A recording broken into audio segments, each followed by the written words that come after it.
The Legendary Remix banner for November 2021 is out now. It has a 6% 5-star focus rate, no pity breakers, and the 40 summon spark is active for any of the 8 heroes here. This month we got some shiny new upgrades for Legendary Tiki and Marth, and they decided to give both of them the refines as well.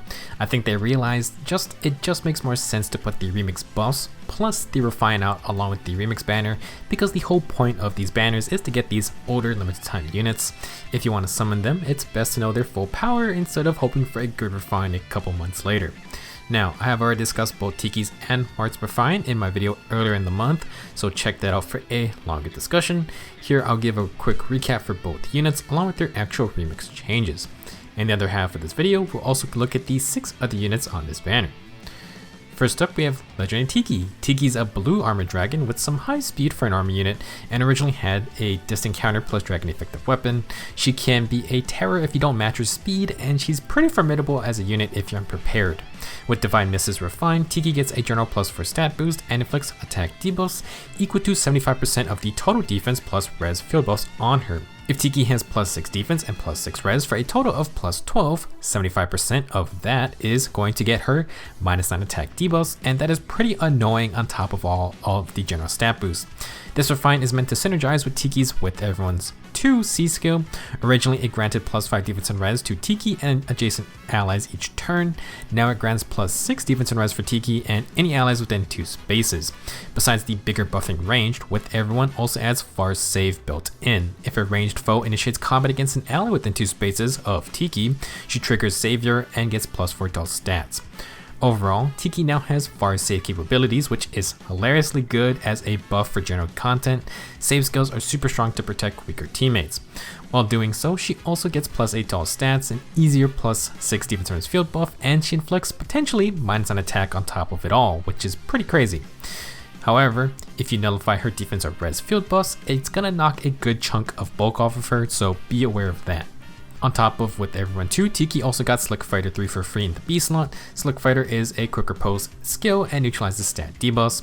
Very handy unless you do not get debuffed. She does have Fierce Breath in her kit, so faster cooldown synergizes with her now more enemy phase centric kit. You can add something like Aether and a defensive Sacred Seal, and for the most part Tiki can be quite annoying. Now personally, while all of this is good, I do think Tiki needs a bit more help if you're going to be committing to the far save tank playstyle. I think she really wants guard in her kit somehow, so either a tier 3 dual stance A skill or crafty fighter. With her higher base speed and potential +8 speed from her new kit, I also think something like casual stance can work and would be pretty interesting. Maybe you could go with swift stance or steady posture as well, just to stack speed. Another defensive skill is Distant Defense 4 to neutralize enemy field buffs, and you can also run Dragon Wall for damage reduction. One concern with adding more tank skills is lack of damage, and this is where I think the Steady Breath Sacred Seal can be strong. Fierce Breath is fun, but the stronger tank skills need that A slot, and we really just want the cooldown reduction of the Breath family. Steady Breath as a seal opens up more skills and lets Tiki run damage specials. She could go for something like Glimmer to retaliate against squishy range units immediately, or you could go with something like Aether for long-term sustain. While Tiki is clearly looking to the enemy phase now, she previously had Bolt Fighter. Breath A skills plus Bolt Fighter is a classic mixed phase armor build, especially scary on speedier units. You can try to retain some of this mixed phase identity, but you lose a lot of Tiki's new kit. Maybe if you have a super merge / invested Tiki, then you can get away with it. Bolt Fighter is on the table for player phase presence, but Special Fighter is also an option.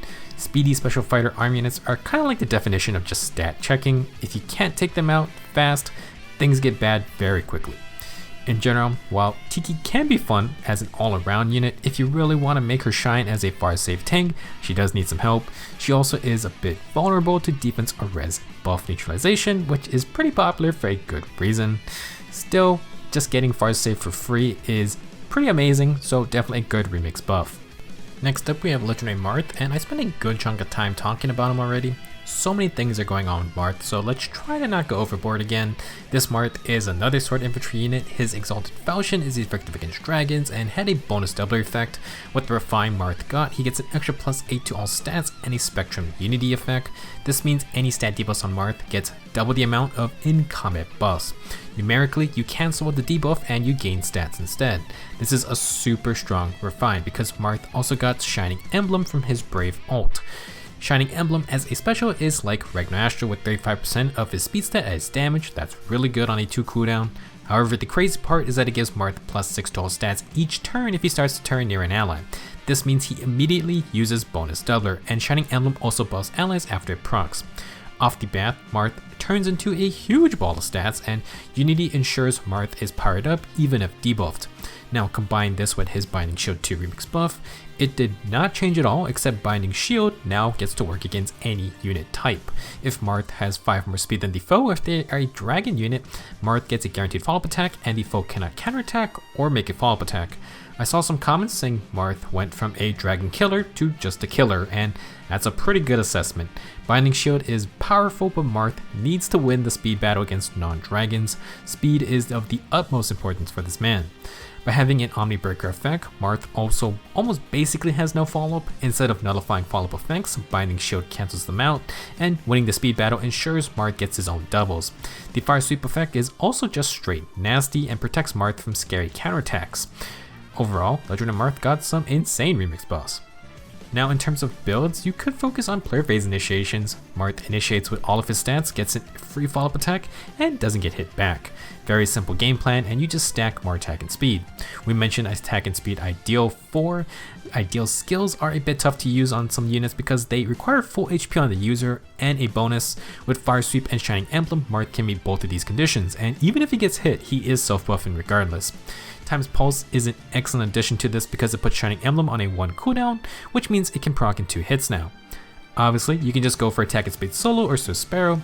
Sword Sparrow is another option, and I think it's not bad because Marth has no sustain with Shining Emblem, and you cannot run a dodge skill. That isn't to say you can't just ditch Binding Shield, but it's up to you. Besides general attack and speed skills, attack and speed Unity could be insanely dangerous. Like Fallen Ike, double stacking Unity effects is deadly because if you do get debuffed, the amount of stats you gain is just dumb. It's a really hilarious situation, but the Unity range requirement can be an issue for Marth. The reason Fallen Ike isn't so pressed about double Unity skills is because he already has distant counter. He gets to sit with the team and just slap people back. Legendary Marth can also run distant counter skills, but you can't get DC plus double Unity. Still, with all the free stats Marth gets, Distant Counter is just fun, and we got more variants like Distant Pressure or the new Distant Stance. If you want, you can also run Bonus Doubler as an A skill, but then Marth is super weak to buff neutralization. In general, that is the main way to stop this man. You don't want to debuff him, and Panic is good against him, but Unity also kicks in against it. You really just want to neutralize Marth's field buffs, and he's going to lose a lot of power. If you can't compete with his speed, even neutralizing his defense or res buffs is impactful, because without dodge, Marth is pretty squishy. Feel free to run dodge, but at that point, you're probably just better off using Brave Marth instead. Marth may have a lot of sword ults, but at least now his legendary version is 100% worthy of the title. The Hero King is ready for battle. Now let's move on to talking about our other units and their fodder. While Legendary Marth gets some insane new skills, he doesn't offer anything new to fodder. Shining Emblem is Marth's extra bonus skill with the remix buff, and it's an inheritable, so you're just left with Attack and Speed Bond 3 and Infantry Flash. Attack and Speed Bond can be gotten from Bridal Louise, but it's still somewhat rare. As for Infantry Flash, Marth is one of only 2 units with this skill, which grants AoE Flashing Blade. It's interesting, but it is only for infantry units. Joining Marth in red is Fallen Ike, all appropriate. The Unity Bros stick together, and if you picked up Fallen Ike Forma, then you can add another one if you spark. As we mentioned earlier, Fallen Ike's Chaos Ragnar has Distant Counter plus Spectrum Unity. He also has Mayhem Aether, which is just a 4-quid on Aether. In terms of skills, Ike's gonna have Darting Breath. It's a bit of an odd breath skill because it grants plus for speed, but Ike makes it work because it also has Repel, which is the dodge skill with knockback. He's gonna have Attack and Speed ult as well, which we just got from the Shamir if you really want it. Fallen Ike is a very fun speedster who can soak debuffs and has DC by default. Like Legendary Marth, you do not want to debuff this man at all. Next we have Blue, starting with Legendary Tiki. Tiki's a bit more generous than Mr. Marth. Her added on skill was Slick Fighter 3, which is still only on limited time seasonal units. Definitely a nice quicker post skill if you want to ignore stat debuffs. Tiki also has Bold Fighter, which has its uses, and she's the only unit with Fierce Breath. Probably the best breath skill if you're trying to one-shot someone with a special since it grants bonus attack. Maybe not the strongest A skill since we have Special Fighter and Steady Breath in the seal slot, but it's there if you want to try it. Joining Tiki is going to be Brave Dimitri. We actually have the 3 CYO, 3 Houses Lords, so here's another chance to get them. Brave Dimitri is a Lance Infantry unit with good attack and defense. He sacrifices res, but has Moon Gradivis for distant counter and increased special charge when hit. Plus, Blue Lion Roll gives Dimitri damage reduction via defense comparisons. He also gets a follow-up attack. While I do like this Dimitri, and I actually have him when quite a bit emerges, his low res and middling speed can cause problems.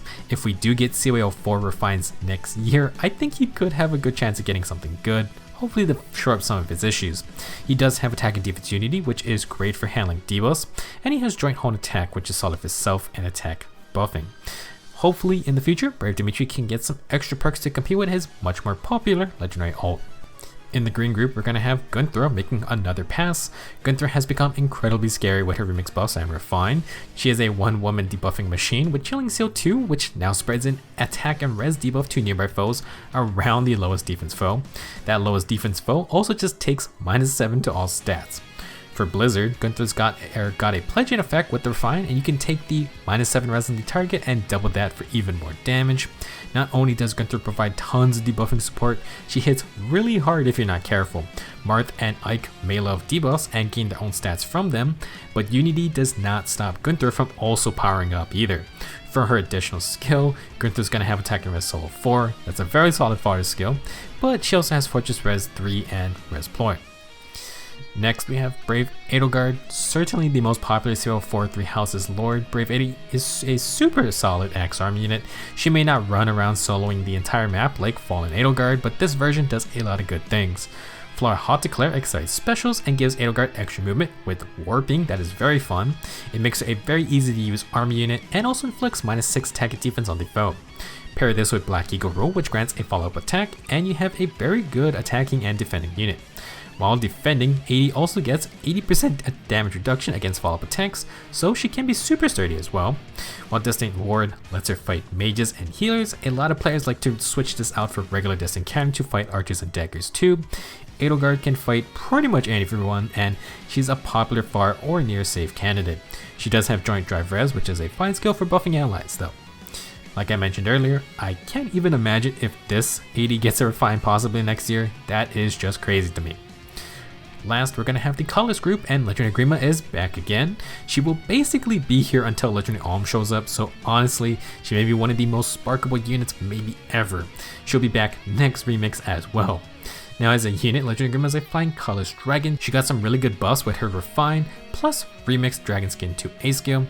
Basically, Grima gets a ton of stats, she gets guard, she gets distant counter, and can neutralize field buffs. She's a really great all-around unit now, and I've seen a lot more of her as well. In terms of fodder, Grima's got speed and res rain as her C skill, very solid unit to inherit, or very solid skill to inherit, but she also has res smoke as well. Our last unit on the table is going to be Brave Claude. This Claude is a flying colors archer, and I would say he's another unit whose legendary ult has definitely gained more popularity. Brave Ult's niche is that when Parthia heals for 50% of his max HP when his special procs, that is a hefty chunk, and it also gives him exotic specials and more stats to work with. Percent healing is pretty nice, but it's no 80% damage reduction that Legendary Claude has, so hopefully Brave Claude can get a nice refine in the future too. For skills, Claude's rarest option is the attack and speed rain C skill for your flyers. He also has Fury 4 and chill speed and defense 2. Colorless has double rain C skills, but besides that, not a whole lot of other crazy skills. That will wrap up this video, and here is when the featured legendaries will return.